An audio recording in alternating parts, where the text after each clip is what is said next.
Você quer apoiar o nosso canal e nos ajudar a produzir mais conteúdo para você? É simples, basta você acessar o link da lojinha na descrição sempre que precisar comprar algum produto. Com este simples gesto, você estará nos ajudando muito.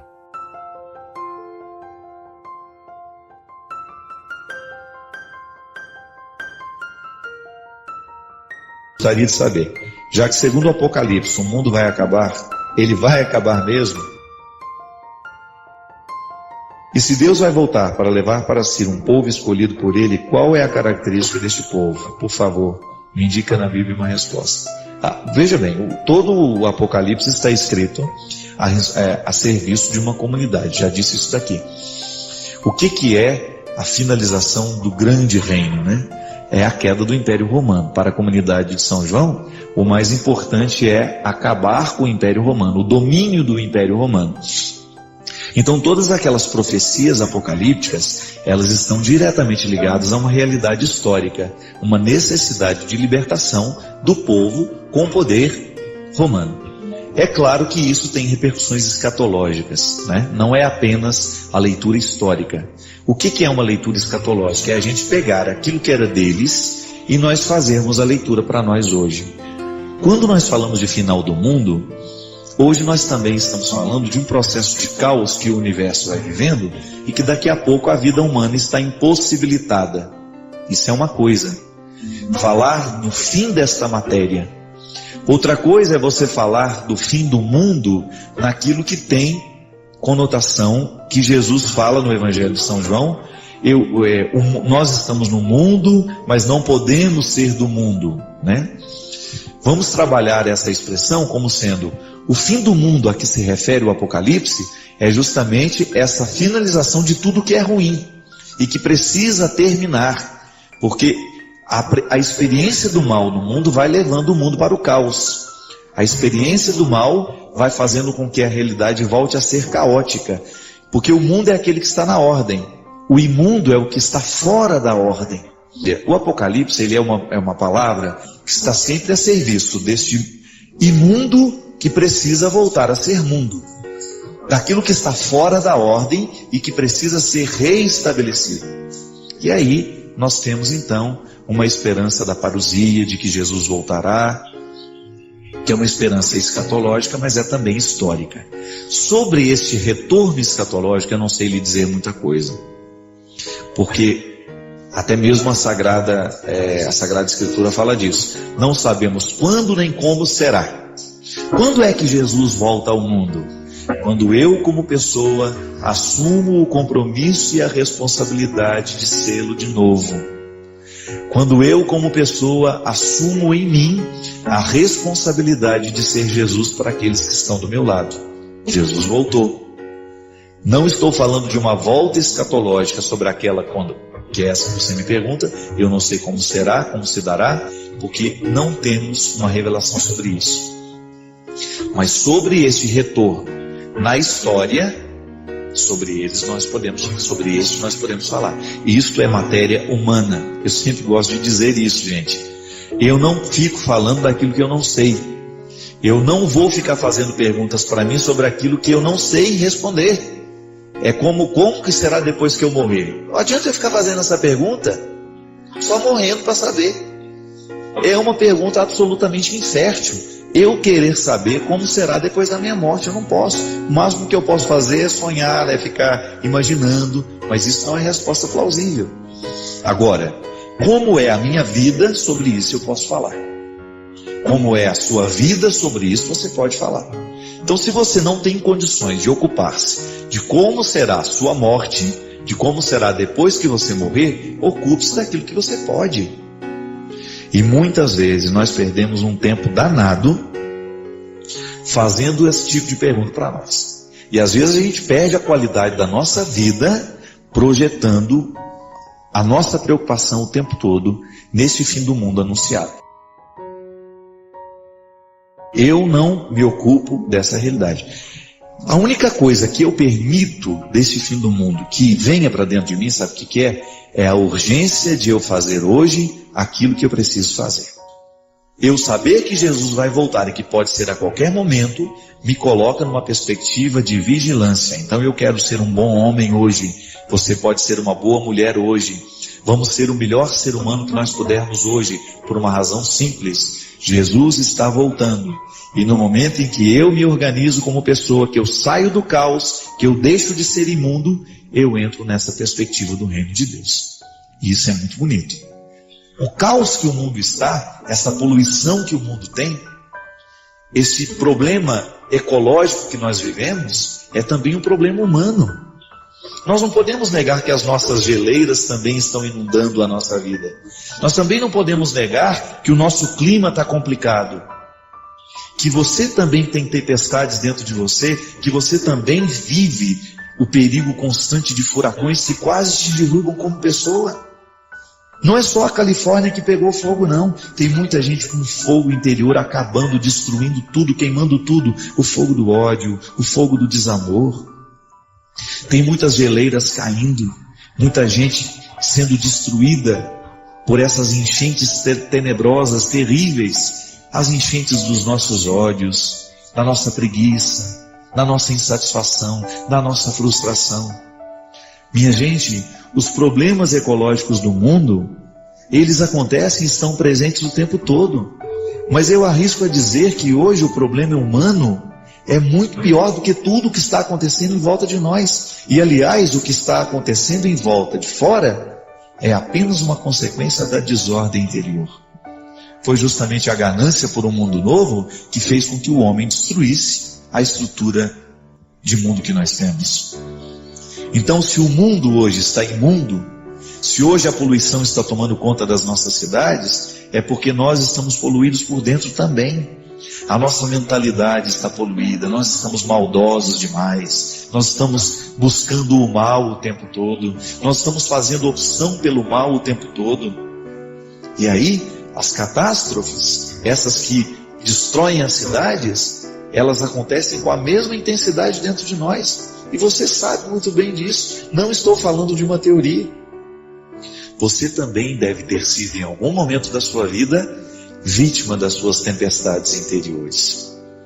Não foram poucas as vezes, não é verdade? Não foram poucas as vezes que você também teve a sua Nova Orleans aí totalmente inundada. Não foram poucas vezes em que o seu coração ardeu, sofreu com os fogos que são próprios do mundo de hoje, com as injustiças que são próprias do mundo de hoje, com os sofrimentos que são próprios dentro do mundo de hoje, e você queimou e você destruiu as suas moradas, assim como a Califórnia também foi destruída pelo fogo que arrasou aquela região. A vida é assim, minha gente. As tragédias estão de fora, mas é porque antes elas estão dentro de nós. E as tragédias acontecem de fora à medida em que a gente não cuida das nossas tragédias interiores. Volte à simplicidade. Busca lá as suas raízes. Apague os fogos. Estanque essa enxurrada. Conserve as geleiras. Há tanta coisa dentro de você que merece cuidado. E que às vezes, um simples retorno às suas raízes, você começa a se apegar àquilo que é essencial.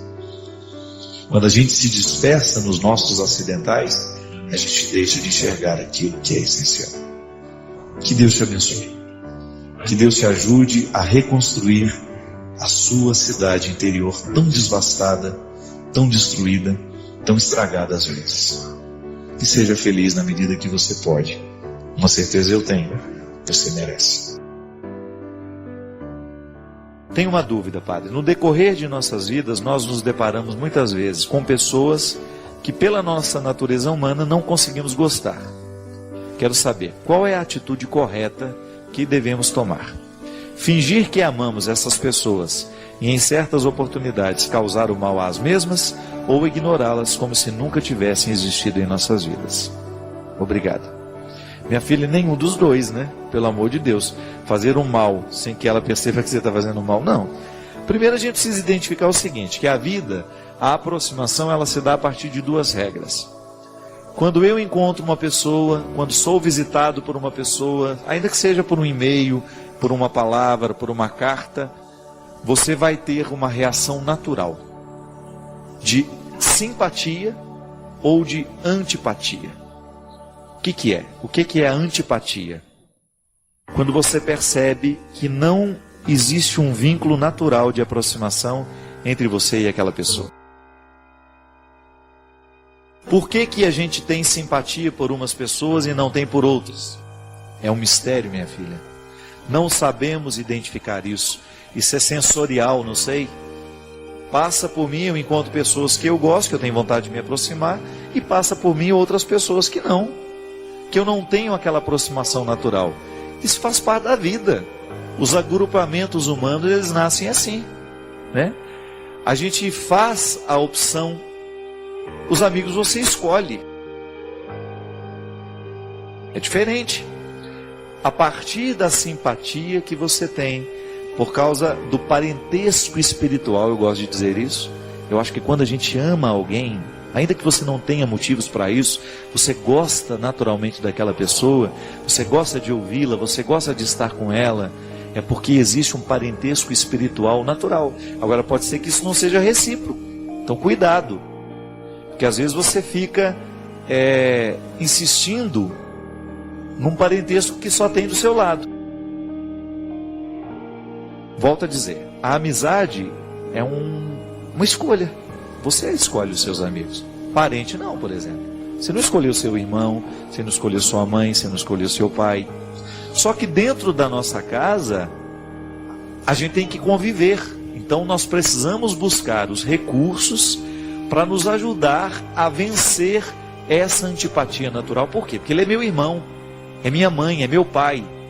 E se eu não tenho um movimento natural de amor e de carinho por essa pessoa, por causa da minha situação, por causa da minha proximidade, eu vou ter que buscar contornar e pedir a Deus a graça, né? Através de oração, através de uma postura amorosa que você vai ter, de um cuidado maior que você vai ter com aquele relacionamento que é mais difícil. Minha gente, é engraçado, né? Porque às vezes a gente acha que isso não existe, mas existe. Às vezes a mãe tem isso com o filho. Às vezes a mãe, por mais que ela diga que não, ela tem um movimento mais natural em relação a um filho do que a outro. Então é aí que vem o cuidado. A mãe não tem o direito de protelar filho nenhum. São filhos e você vai ter que de alguma maneira suprir a necessidade de amor que esses filhos têm. Agora, você vai ter que viver esse conflito interior aí, de como é que você vai administrar a sua preferência. Eu não estou aqui para dizer que existe ou não existe a preferência. Estou aqui para refletir que quando eu identifico que eu naturalmente prefiro alguém dentro da minha casa, eu preciso tomar cuidado para que essa preferência que eu tenho por aquela pessoa não venha anular ou prejudicar a minha capacidade de amar os outros. Então tá bem, os seus amigos você escolhe, você vai ser norteada por essas regras de antipatia e simpatia. Tá bom, padre, mas e dentro do meu trabalho? Eu não tenho como escolher as pessoas que ficarão na mesma sala que eu. A regra vale para a mesma situação. A regra tem que valer. Por quê? Eu preciso diminuir esse estresse que me causa. Gente, conviver com antipatia causa um estresse danado em nós. Você sabe muito bem do que eu estou falando. Você sabe o quão é difícil ter que lidar com uma pessoa que você não engole. Parece que tudo que ela fala te agride. Parece que a maneira como ela se porta te incomoda. São situações humanas que muitas vezes nós não temos controle. Eu particularmente eu reconheço em mim o que muitas vezes me afasta de pessoas. Minha filha, quer me mandar embora é me cobrar. Ah, aquele dia você me viu. Não. Eu faço isso com o outro e não tolero que façam comigo. Eu acho que tudo é natural. Eu ser cobrado de uma obrigação que eu tenho, tudo bem. Agora, ser cobrado de afeto, ser cobrado disso, daquilo, estou fazendo a minha confissão, é defeito meu, é. Eu não tenho facilidade de lidar com gente assim. Eu gosto de relacionamentos naturais, onde não existe forçação de barra e nem tampouco existe o exagero. Eu sou assim. Nasci assim, cresci assim e me aproximo naturalmente de quem me trata assim. Pronto, esse é meu jeito de ser. Essa é a minha dificuldade. Agora você tem que saber quais são as suas. O que te aproxima e o que te afasta. E descobrir ali naquele ambiente de trabalho o que você precisa fazer para que você diminua essa dificuldade e que você comece a estabelecer laços. Que você precisa trabalhar com aquela pessoa. Aí entra a regra da sobrevivência, que não passa pela falsidade não, viu? Eu acho que é até natural, e eu acho que seria até muito interessante você ter coragem de dizer, sentar com aquela pessoa e falar assim, bem, você já deve ter percebido que nós temos dificuldades de relacionamento, né? O que nós podemos fazer para um ajudar o outro? Porque é natural que às vezes ela tenha dificuldade também. E quando nós temos essa clareza, quando a gente tem essa facilidade de esclarecer esses aspectos, a gente já dá um passo na direção do acerto. Porque às vezes a gente erra, é porque o outro erra com a gente e a gente erra com o outro, é porque a gente ainda não conseguiu esclarecer isso. Às vezes eu fico pensando do quanto é importante a gente purificar os nossos pensamentos. E aí, o que a gente pensa depende do que a gente vê, depende do que a gente lê, depende daquilo que a gente permite que demore dentro de nós, depende da música que a gente escuta. Por quê? O nosso pensamento é um sistema integrado. Tudo que me rodeia me faz pensar. Então, se eu permito que coisas ruins fiquem me rodeando, é natural que eu fique pensando ruim também. A gente tem que tomar muito cuidado para a gente colocar um filtro na realidade. Porque esse filtro é que vai dar qualidade à nossa vida. Porque no mundo tem muita desgraça, tem muita gente ruim, tem muita gente de plantão, louca para fazer o mal, para esparramar fofoca, para difamar. Então a gente precisa colocar o nosso filtro para a gente não permitir que essas maldades que estão soltas venham morar dentro de nós. Às vezes nós morremos espiritualmente por causa de bobagens. Às vezes nós desperdiçamos um dia da nossa vida por causa de bobagens.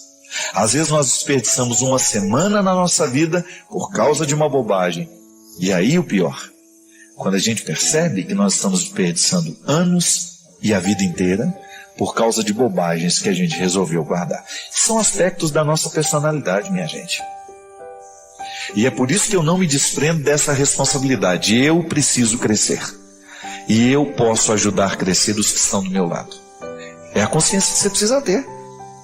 Porque senão se você não lida com a sua personalidade, se você não enfrenta de frente, né? Se você não olha de frente para os seus defeitos, para as suas bobagens, você corre o risco de que elas comandem a sua vida inteira.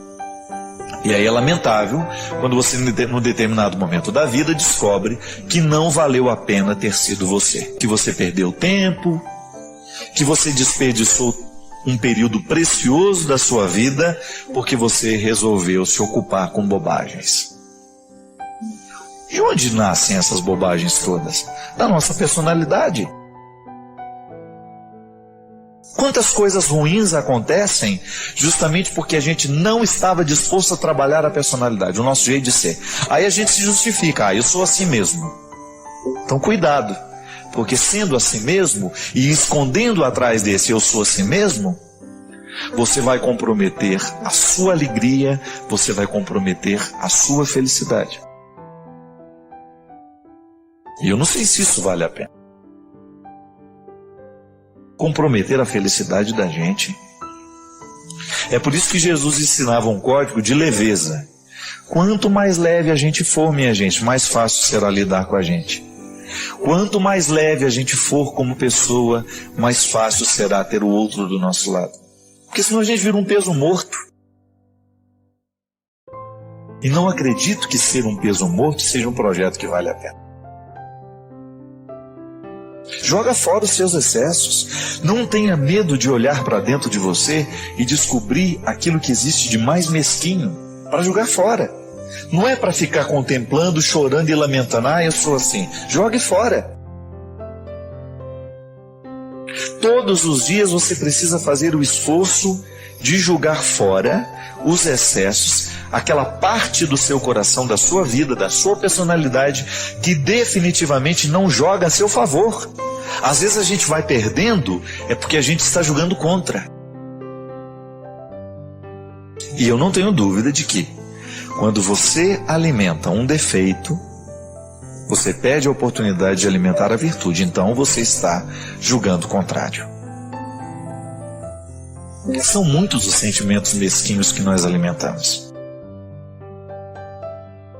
Não estou dizendo para você não, viu? Estou falando para mim também. São muitos os sentimentos mesquinhos que às vezes eu tenho dentro do meu coração. E se eu permitir que eles cresçam, eu estou fragilizando o meu projeto de vida. Eu estou emperrando a minha realização humana. E se aí eu acredito que santidade e realização humana é a mesma coisa, passa pelo mesmo crivo, o santo é o homem que se realizou como humano, que permitiu que na sua carne Deus pudesse estabelecer a sua tenda e pudesse se tornar um sinal para os outros. Então eu preciso descobrir e viver o meu comprometimento com a minha humanidade, já que eu pretendo ser santo.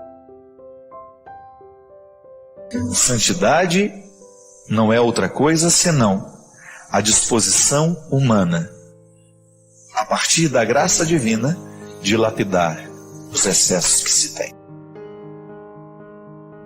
De vez em quando a vida faz isso com a gente, ela nos desinstala e aí nós precisamos nos acomodar no novo papel.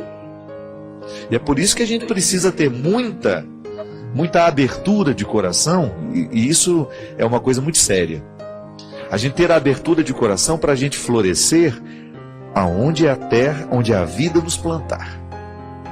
Eu só sei florescer naquele lugar. Eu só sei ser feliz quando eu estou naquela situação. Cuidado! Que de vez em quando a vida nos dá um tombo e a gente tem que florescer ali, naquela terra árida, onde a gente achava que não conseguiria florescer. É aí que está a questão. A qualidade humana, ela é provada, ela é testada no momento em que este humano é colocado num lugar, numa situação totalmente adversa. E aí, qual é a resposta que nós damos à vida? A gente sucumbe, ou a gente tenta, a gente luta, ou a gente desiste. Não é assim? Você sente isso na sua vida, você sabe. Você sabe, você experimenta isso o tempo todo. De vez em quando dá uma modificada na sua estrutura de vida e você tem que reagir. Perdeu o emprego de tantos anos, você só sabia fazer aquilo e de repente você está desempregado, está numa situação nova, você precisa... E aí? Como é que reage? Um amigo meu, que a enchente veio e levou tudo que ele sabia fazer. E aí? O que sobra da gente no momento em que nós temos que reinventar uma nova forma de ser? É nessa hora que a gente tem que ser humilde, tem que ser humano, tem que ter paciência com a gente mesmo. Mas, sobretudo, correr atrás para que a vida passe e a gente fique estacionado lá lamentando o que a enchente fez, o que a vida fez, a doença, a morte. Não podemos, minha gente. E é por isso que a gente precisa ter amigos para nos ajudar a fazer um movimento, para nos ajudar a encontrar um novo papel, um novo jeito de ser, um novo jeito de agir, um novo jeito de pensar. E as grandes personalidades, pode observar, vai ler a vida das pessoas, dos homens e mulheres que foram grandes na vida. Tiveram que se reinventarem o tempo todo. Eu já falei uma vez aqui no programa e vou repetir. O grande problema da paternidade e da maternidade está justamente nisso. É essa a grande questão. Exercer bem a paternidade e a maternidade é você nunca se acomodar num jeito único de ser pai, num jeito único de ser mãe. É por isso que é muito difícil quando você escuta assim, eu sou assim, não vou mudar. Por que isso é complicado? Porque para a vida dar certo, nós temos que mudar, sim. O jeito como você foi pai há 2 anos atrás, não serve para o seu filho hoje, sabe por quê? Porque ele começou a crescer. As histórias que você contava no passado terão que ser reinventadas com elementos que para eles são interessantes hoje. Não adianta você querer amar o seu filho de 10 anos da mesma maneira como você amava esse mesmo menino quando ele tinha 2 anos. O excesso de zelo, porque uma criança com 2 anos precisa ter muito cuidado. Diferente de uma criança com 10 anos que já assumiu algumas liberdades e já tem uma certa autonomia para algumas coisas. Se você amar essa criança afetivamente em você, do mesmo jeito quando ela tinha 2 anos, você vai fazer um mal terrível a este filho. O amor é isso, minha gente. É você olhar e pensar, hoje o meu filho precisa disso, então eu vou fazer de tudo para exercer bem esse papel na vida dele. Mas eu estou cansado disso, padre. Ninguém mandou você trazer ao mundo. Filho é seu. Relação humana dá trabalho. Você acha que é fácil? Não é fácil. Mas também não é impossível. A qualidade do filho, a qualidade da pessoa depende disso. Deste posicionamento que o pai precisa ter da mãe para saber como é que em cada tempo da vida a paternidade e a maternidade vão ser exercidas. É uma luta constante, é. A gente precisa descobrir o tempo todo. Hoje eu preciso ser amigo dele mais próximo. Por quê? Porque ele está fragilizado, está isso, está aquilo. Mas quando passa essa fragilidade, se você insistir em ter aquela mesma proximidade o tempo todo, você vai encher. Você vai ser excessivo. Por isso que a gente tem que amar, nem de mais nem de menos, né? Mas às vezes a gente tem que amar demais. Por quê? É o momento da fragilidade da pessoa. E eu desejo que a força do coração de Deus possa estar sempre presente com você, lhe concedendo o dom da fé, lhe concedendo o dom do discernimento e o equilíbrio, tão necessário para que a vida seja melhor e mais feliz. O Senhor esteja convosco, Ele está no meio de nós. Derrame sobre todos nós a bênção do Deus Todo-Poderoso, Pai, Filho e Espírito Santo. Padre Fábio, como deixar de criar expectativas a respeito de pessoas e assim deixar de sofrer quando não acontece o que imaginávamos ou queríamos? Janderson, é um problema muito sério toda vez que nós criamos expectativa a respeito de alguém, né? Porque o outro não tem a obrigação de corresponder às expectativas que nós temos dele. Eu gosto muito do filósofo Sêneca. Sêneca dizia que as nossas frustrações, elas nascem justamente porque nós esperamos demais da realidade. Que nós precisamos criar uma espécie de uma indiferença em relação aos acontecimentos. Porque se a gente é indiferente, a gente vai se alegrar quando as coisas forem boas e a gente não vai se decepcionar quando alguma coisa der errado, porque eu nem esperava muita coisa daquilo. Eu sei que é difícil e que essa postura filosófica não é muito fácil de viver, né? A gente sempre vai esperar do outro alguma coisa. Até quando a gente recebe algum presente. Já observou que às vezes a pessoa te dá um presente e ela fica ansiosa, querendo saber se você gostou. Eu, quando dou um presente para alguém, eu não quero saber se ela gostou. Eu dei o presente, pronto, e acabou. O presente foi recebido e eu não quero criar expectativa se você gostou ou não.